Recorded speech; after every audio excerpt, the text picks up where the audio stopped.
O Império Romano foi forjado em inúmeras campanhas militares, comandadas por grandes generais, onde a sua capacidade e astúcia tiveram o poder de mudar o destino de uma batalha de todo o Império. Meu nome é Marcel Guazelli, confira comigo a história de 5 grandes generais romanos selecionados pelo Grande Almanaque de História.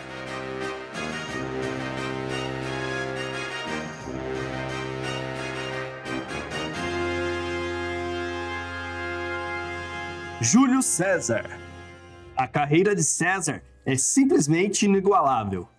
É uma façanha incrível do ponto de vista da história bélica, dada a variedade de inimigos que ele enfrentou à frente dos legionários. César começa sua carreira militar em 81 a.C., unindo-se às tropas de Marcos Minúcio Termos e combatendo no cerco a Mitilene na ilha de Lesbos, onde pela atuação recebe a coroa cívica, segunda maior condecoração militar que um civil pode receber, que reconhece o ato de salvar a vida de um cidadão romano matando um inimigo em território hostil. Quando governou a província de Hispânia Ulterior, conquistou várias tribos que ainda resistiam ao domínio romano. Para se ter uma ideia de quanto foram grandes essas batalhas, basta saber que foi garantido um triunfo a César por este feito militar. Sabemos que César conquistou a Gália, o que significava que lutou contra dezenas de tribos gaulesas e que todas elas o superavam em números de soldados. Batalha após batalha, César não apenas venceu, mas conquistou toda a Gália, tornando-a província romana.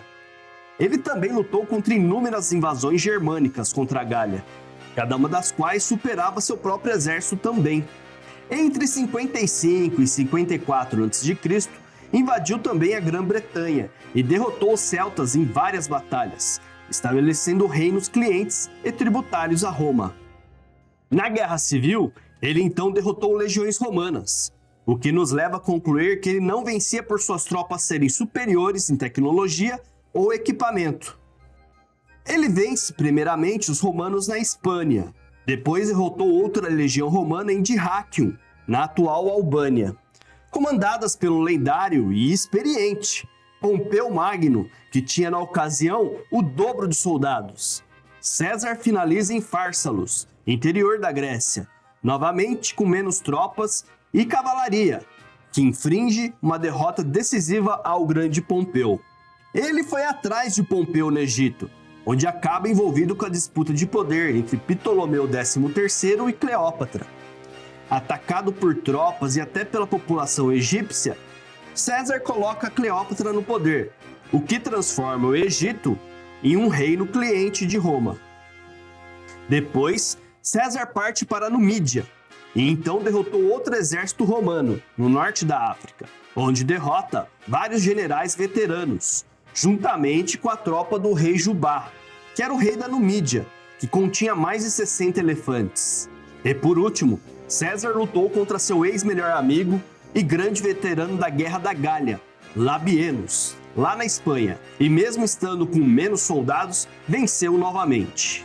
Finalizada a Guerra Civil, César então invade Pontos, na Anatólia, onde ao fim diz a célebre frase Vini, vidi, vici, ou seja, vim, vi e venci. Então não importa contra quem lutou, não importa quão em menor número César estivesse, ou quão capaz fosse o general adversário, César sempre venceu. Gaius Marius. Gaius Marius salvou a República Romana, não há dúvida com relação a isso, mas também planta sementes para sua evolução em um império, onde as lealdades dos soldados passam a se concentrar em generais e não ao governo em si. Militarmente, Marius foi considerado um grande general, mas também reconhecido pelas reformas táticas, estratégicas e administrativas empregadas nas legiões romanas. Ele fez seu nome lutando na Guerra Jugurtina, na África, que o levou a ser homenageado com um triunfo e o alçou ao consulado em 107 a.C. Marius foi feito cônsul, porque um enorme exército bárbaro estava no horizonte e começara a ameaçar Roma. Eles já haviam derrotado um exército romano, e a Itália parecia aberta à invasão. Então Marius começou a reformar todo o exército, acabou com a prática de cidadãos proprietários de terras não remunerados serem as únicas pessoas permitidas nas legiões, e ao invés disso, ele criou uma força profissional de soldados pagos. Como ele podia recrutar qualquer civil em vez de apenas proprietários de terras, expandiu radicalmente a base de mão de obra do exército romano. Marius construiu uma enorme rede de inteligência em todo o norte da Europa. Ele poderia efetivamente espiar seus inimigos e prever seus movimentos. Padronizou uniformes, hierarquia e suas funções, equipamentos, comida, soldo, manobras, estratégia, táticas, carreira e direitos na pilhagem. Os legionários ficaram conhecidos jocosamente como as mulas de Mário, pois com as reformas aproveitou-se a capacidade de carregar equipamentos dos próprios soldados, ao invés de utilizar vagões e animais. Criou um plano de carreira e até aposentadorias dos legionários, dando-lhes terras, o que também garantia a romanização dos povos conquistados. Falaremos sobre a profundidade das reformas em um futuro vídeo, e se já estiver pronto neste momento, está no card aqui em cima. Quando a horda bárbara invadiu, Marius os encontrou e os esmagou em duas grandes batalhas. Na Batalha de Aqua Sestia, Marius, com 37 mil legionários, aniquilou a horda bárbara composta por algo entre 120 mil e 200 mil soldados, ambrones e teutões. Na Batalha de Vercellae, os 50 mil homens de Marius novamente aniquilaram um forte exército símbrio de 180 mil homens. Foram sem dúvida grandes vitórias para Marius e para Roma. Belisarius. Belisarius era um general no Império Romano do Oriente, décadas após o colapso do Império Romano Ocidental. No entanto, por pura habilidade marcial, Belisarius quase restaurou Roma ao seu território pré-colapso. Na época, o Império Romano do Oriente era governado pelo imperador Justiniano. Em um certo momento, Justiniano decidiu que a glória do antigo Império Romano deveria ser restaurada, e ao invés de dedicar à conquista do Oriente, decide recuperar os antigos territórios romanos no Ocidente, que foi tomada pelos bárbaros. Eram eles os vândalos, que controlavam o norte da África, e os ostrogodos, que controlavam a Itália. Estas tribos se desenvolveram enormemente nessas regiões. Produziram reinos poderosos, que foram capazes de destruir enormes exércitos romanos no passado. Então, Belisarius parte para a África com apenas 15 mil homens, o que era tudo que o Império podia pagar. Apesar de estar em menor número e na ofensiva, Belisarius esmagou os vândalos e conquistou o norte da África. Depois disso, Belisário invadiria a Itália. Apesar de estar novamente em menor número, esmagou todos os exércitos ostrogóticos em seu caminho. No final, Belisarius tomou Roma e a capital ostrogótica de Ravenna, restaurando a Itália ao Império Romano por um tempo. Em sua carreira, Belisarius derrotou todos os exércitos que encontrou, sempre em menor número e com falta de suprimentos. Ele sempre conseguiu obter dezenas de vitórias improváveis. Publio Scipio Africanus.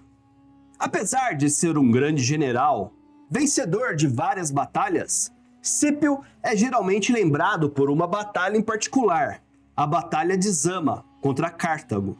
Scipio descende de prósperos políticos romanos e começa seu serviço militar na Segunda Guerra Púnica, ou seja, na época do também famoso general cartaginês Aníbal Barca, que não só foi o general responsável pela maior derrota romana de sua história em Canas, mas pelo incrível feito logístico de sua armada ao cruzar os Alpes para chegar às portas de Roma. Scipio começa sua vida militar aos 16 anos, acompanhando o pai, Cornélio Scipio, na Batalha de Tícinus, em 218 a.C., onde acabam sendo derrotados pelas tropas de Aníbal, e que quase acaba com a morte de seu pai, Cornélio Scipio. Tragédia que foi evitada, pois foi salvo por seu filho, Publio Scipio, que rompeu sozinho entre as tropas que cercavam seu pai ferido e o carregou para fora da confusão. Também participou e sobreviveu à Batalha de Canas, aquela grande derrota que falamos no início. Em 211 a.C., seu pai e seu tio perdem a vida combatendo na Espanha. No mesmo ano, o Senado oferece a vaga de procônsul para poder continuar a campanha, mas ninguém quer se candidatar. Scipio assume como candidato único, e apesar de não ter a idade necessária para assumir, ele pega essa responsabilidade para si. Sentindo-se humilhado pela derrota e pela morte de seu pai e seu tio, Públio Scipio tem uma ideia brilhante. Decide invadir Cartago e forçar Aníbal de volta à África. Mas, com o inimigo às portas de Roma, o Senado romano se opôs veementemente a este plano. Então Scipio recruta as tropas pagando do seu próprio bolso e parte para a Espanha, onde logo o investimento se paga na primeira cidade tomada. Com a Espanha conquistada, ele realiza seu plano de invadir diretamente Cartago. Mas, como uma parte do Senado já com inveja de seus feitos contra os cartagineses na Espanha, não fornece reforços adequados para compor a força de invasão. Somente uma pequena guarnição da Sicília, as quais não aceitam ordens de estrangeiro. Scipio dobra a vontade desses guerreiros e ainda transforma boa parte deles em cavaleiros, pagos novamente com o próprio dinheiro. Também conquista um aliado importante, Massinissa, rei dos Numídios, que garantiria os valiosos cavaleiros que um dia serviram aos cartagineses. Também modifica a formação das tropas, que antes se dispunham em linhas contínuas à frente do inimigo, sendo presas fáceis para os elefantes. Agora Scipio se adianta às transformações de Mário e as dispõe em manoplas, muito mais maleáveis no campo de batalha. Aníbal então é chamado de volta à África. Recebe algum reforço com recrutas locais e 80 elefantes. Com as mudanças feitas à tropa, Scipio derrota a mais numerosa e veterana tropa cartaginesa, não sem a ajuda de alguns elefantes cartagineses ficando malucos e pisoteando os próprios aliados. A partir desta grande vitória, Scipio ganhou o nome Africanus e continuou a atuar militarmente junto com seu irmão, Scipio Asiáticos, em outras vitórias para a República Romana. Estílico. Flávio Estílico deveria ter sido imperador, mas praticamente foi, pois era tutor do imperador Honorius, que ainda não tinha idade para governar. Infelizmente para Roma, Estílico tinha origem vândala, apesar de sua educação romana e inabalável lealdade ao império. Estílico teve um trabalho difícil. As gloriosas legiões romanas eram coisa do passado, e Estílico foi forçado a contar com mercenários, migrantes germânicos e estrangeiros em geral para preencher suas fileiras. No entanto, apesar disto, ele salvaria o império várias vezes, começando com o rei dos godos Alarico, em 395 d.C. Só não os aniquilou, pois recebeu ordens de Arcádios, imperador do Império Romano do Oriente, de deixar a Ilíria, que fazia parte daquele império. Também fez uma campanha de sucesso contra os francos em 396, o que fez com suas tropas adquirissem experiência, e ainda incorporou gauleses ao seu exército. Estílico derrotou Alarico novamente em 397 d.C., que fugiu novamente, pois Arcádios, de novo, ordenou que ele deixasse o território romano oriental. Então, ele derrubou uma revolta massiva na África em 398, liderada por Gildo. Esta província da África era crítica para o império, pois de lá vinha praticamente todo o trigo de Roma.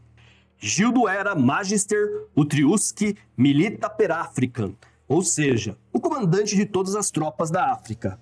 Para vocês terem uma ideia da pedreira que aguardava, eram simplesmente 70 mil tropas contra 5 mil que foram enviadas à África, mas foi literalmente decidida com uma espadada só. Tropas preparadas no terreno. Os generais de ambos os lados avançaram entre as tropas para apresentar seus termos. General Macezel, que representava Estílico, ficou ofendido que a porta-bandeira inimiga não saiu da sua frente para ele passar e deu-lhe uma espadada com a lateral da espada em seu braço, o que, com a possível dor, fez com que ele baixasse seu estandarte. Então, o estandarte das tropas inimigas que estavam ao longe em suas posições começaram a baixar uma a uma seus estandartes, pois interpretaram que os líderes haviam se submetido a Macezel. Os aliados africanos de Gildo entraram em desespero e fugiram.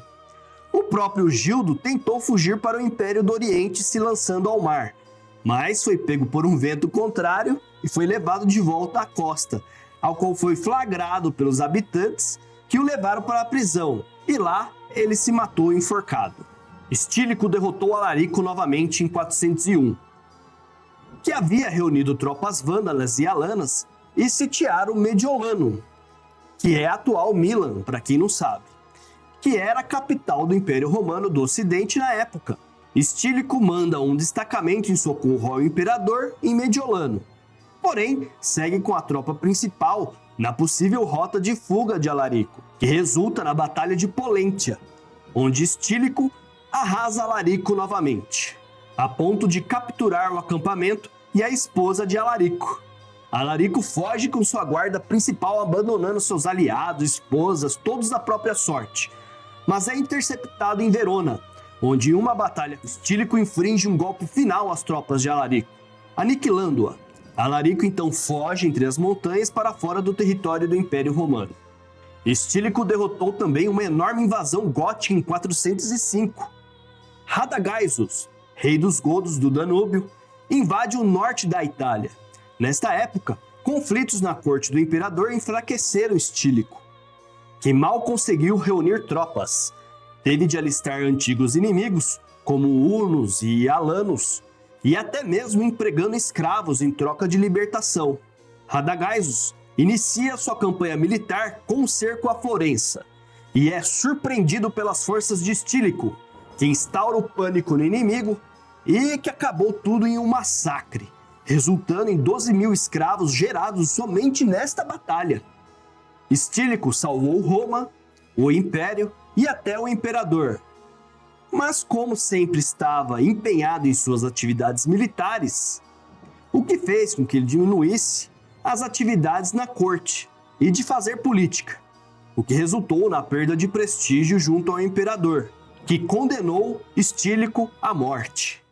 Com a execução de Estílico em 408, acontece o grande evento que é considerado o princípio do fim do Império Romano do Ocidente, o saque de Roma em 409, feito por quem? Adivinhem, Alarico. Esta é minha lista de grandes generais do Império Romano. Você concorda com ela? Coloca aqui nos comentários sobre quem você acha que foi um grande general, ou até mesmo sua própria lista. Meu nome é Marcel Guazelli e vou ficando por aqui. Até o próximo vídeo, no Grande Almanaque de História. Aproveite para curtir este vídeo, o que melhora nossa visibilidade para que novos amigos descubram nosso trabalho. Se inscreva gratuitamente para que você seja avisado quando novas histórias como esta sejam publicadas. Até o próximo vídeo, no Grande Almanaque de História.